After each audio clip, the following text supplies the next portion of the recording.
In a world where flaring tempers could easily bring about a nuclear holocaust, we human beings have to want peace enough to be willing to sacrifice our foolish pride in order to achieve it. Today, we are gathered in this place to take a stand for peace and to send a voice of gratitude to our Creator. It is a time when the world desperately needs peace and prayer.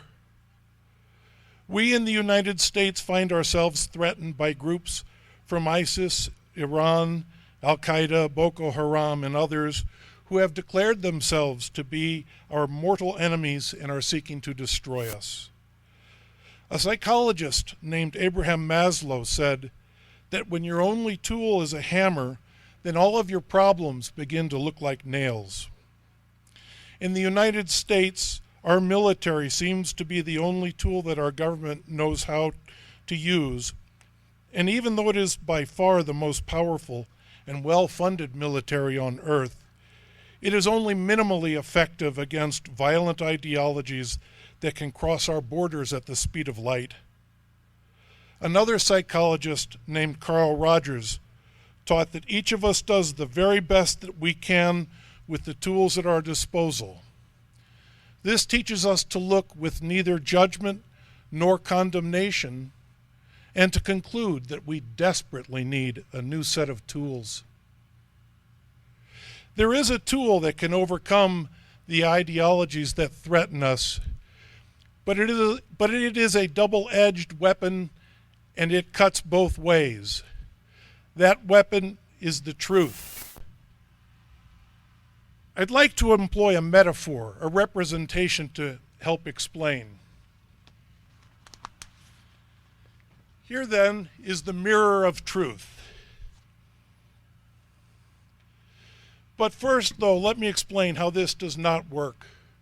For instance, when dealing with Iran, we cannot hold the mirror up facing away from us and avert our eyes while saying, "We cannot bear to look into this mirror and see what we have become, but you should take a good long look and see what you have become," because such an approach would only cause laughter. In order for this to work, we have to be willing to look into the mirror ourselves and see what we have been and what we are. To talk to a country like Iran, we need to remember and admit that in 1953 our country overthrew their democratically elected government and imposed a brutal dictator, the Shah, with his secret prisons and torture chambers for anyone who disagreed with him or opposed him. This history is extremely well known to the Iranian people, many of whom lived through the brutality of the Shah. It behooves us to stand before Iran and very loudly, very publicly, and very humbly apologize for the past actions of our government. Confessing our faults and errors does not make us look weak. On the contrary, it shows that we now have the strength and humility to take an honest look at ourselves, and that, more than anything else, would shock and awe the Iranians and could lead them to re-examine their assumptions about us being the great Satan.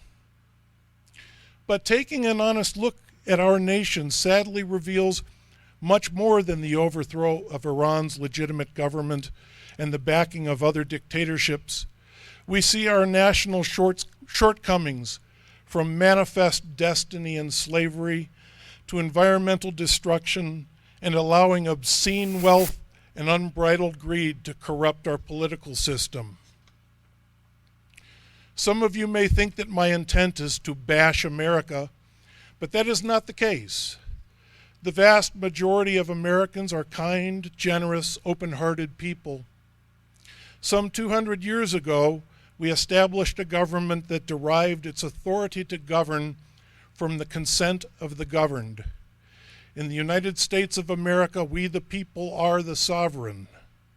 We are in charge, and the President, the Congress, the courts, and all government agencies work for us on our behalf, and we are free to speak our minds, praising and supporting or condemning and voting out our leaders and representatives as we see fit.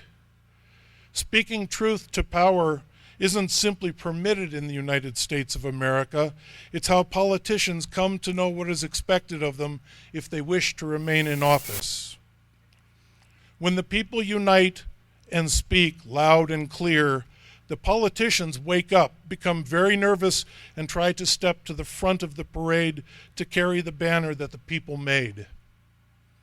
But with this freedom and the power of our votes comes a huge responsibility to ensure that those who govern in our name do so in accordance with our ethical values of just and fair dealings with all people everywhere and not just amongst ourselves. We human beings are social creatures, and as social creatures we like to think of ourselves as good and righteous, both individually and collectively. This is part of our human nature that we share with every other human being on the planet. It feels good to believe that we are good people and part of a righteous nation. In fact, it feels so good that we avoid thinking about or confronting our nation's faults, and we assume that anyone who wants to bring them up is being disloyal and unpatriotic.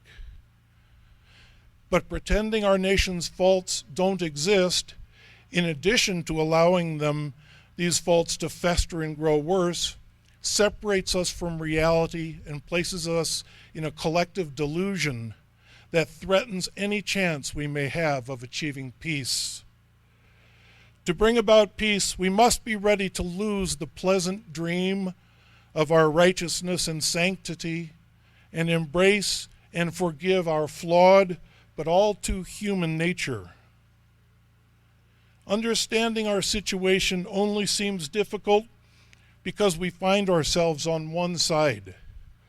Let us consider a scenario of two rival countries, neither of which is us. Each country has things of which they are justifiably and deservedly proud. Each country has also done things and still does things of which they are ashamed and would prefer not to admit. The citizens of each country are keenly aware of the dirty, shameful secrets of the other country, discuss them often and very publicly, and are convinced that the preponderance of evil in the world can be seen and located in the actions, intentions, and hearts of the people of the other country, while they hold themselves up as God's chosen, anointed, and blessed peoples.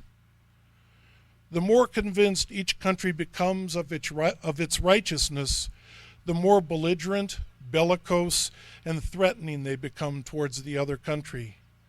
Each country with God on its side prepares to slaughter the citizens and the children of the other country. This sounds sadly and sickeningly familiar, doesn't it?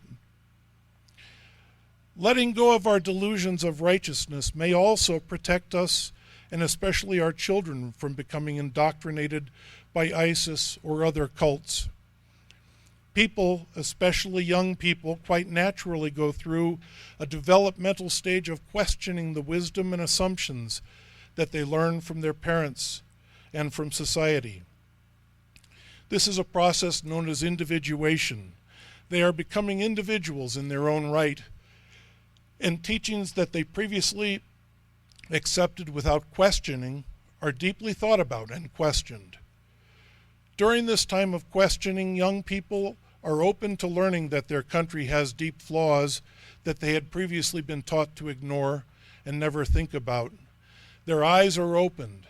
They may easily be snapped out of the mass delusion of our nation's righteousness, and then because they grew up in a mass delusion in which they were quite familiar, it is easy to draw them into a new mass delusion, such as the religious fanaticism of ISIS or some other mind control cult. On the other hand, children who are encouraged to see both the good and bad things about our nation as part of their upbringing and are taught to seriously question any and all teachings that they are given will not fall for ISIS or any other indoctrination. Our children need to learn about our nation's flaws as well as its greatness so that they may come to love it accurately and well enough to be willing to work to fix the flaws rather than ignoring them. A willingness to work to make our country better is one of the highest forms of patriotism. I said before that the vast majority of Americans are a kind, generous, and open-hearted people, and this is true. Visitors from other countries who travel around our country are almost invariably surprised at how warm and friendly the people are that they meet during their travels. But as any American traveling abroad can tell you, the same is also true of the people of Iran, Russia, China, and any other nation that you can name. Virtually all of the human beings in every country on earth are good-hearted, kind, and generous. And that is the reason that we have to want peace enough to be willing to sacrifice our collective delusions of special righteousness and our foolish pride in order to achieve that peace. Thank you very much.